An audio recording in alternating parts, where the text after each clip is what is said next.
সন্তানদের রক্ষায় টেক্সাসে এক বাবার অদম্য সাহসিকতার খবর এখন সামাজিক মাধ্যমে ভাইরাল। সড়ক দুর্ঘটনার পর এক যুবক সপরিবারে থাকা একটি গাড়ি ছিনতাইয়ের চেষ্টা করলে চালক বাবা পরিবারকে বাঁচাতে 10 রাউন্ড গুলি চালান। এতে হামলাকারী নিহত হলেও অক্ষত থাকে পুরো পরিবার। পুলিশের মতে এটি একটি বীরত্বপূর্ণ আত্মরক্ষার ঘটনা। এই রোমহর্ষক ঘটনার বিস্তারিত জানুন প্রতিবেদনে।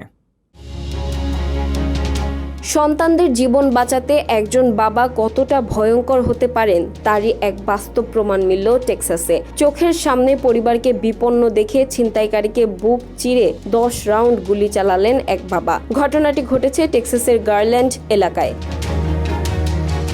এক মত্ত বা অপ্রকৃতস্থ চালক সড়ক দুর্ঘটনা ঘটিয়ে একটি শপিং সেন্টারের পার্কিং লটে ঢুকে পড়ে। সেখানে একটি সাদা গাড়িতে বসা এক পরিবারকে লক্ষ্য করে সে হামলা চালায়। গাড়ির ভেতরে তখন ছোট ছোট শিশু এবং 2জন নারী ছিলেন। হামলাকারী যখন চালকের আসনে থাকা বাবাকে জোর করে গাড়ি থেকে নামিয়ে গাড়িটি ছিনতাইয়ের চেষ্টা করছিল, ঠিক তখনই শুরু হয় জীবন মরণ লড়াই। সন্তানদের আতঙ্কিত মুখ দেখে ওই বাবা আর সময় নষ্ট করেননি। নিজের কাছে থাকা আগ্নেয়াস্ত্র বের করে তিনি হামলাকারীকে লক্ষ্য করে একের পর এক 10টিরও বেশি গুলি চালান।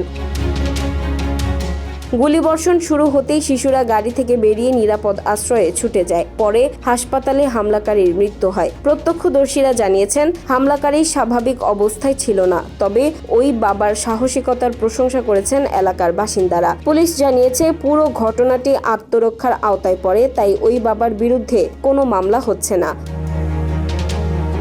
মুহূর্তের সিদ্ধান্তে নিজের পরিবারকে নিশ্চিত মৃত্যুর হাত থেকে ফিরিয়ে আনলেন এই বাবা। টেক্সাসের এই ঘটনা আবারও মনে করিয়ে দিল, পরিবারের সুরক্ষায় একজন বাবার চেয়ে বড় ঢাল আর কেউ হতে পারে না।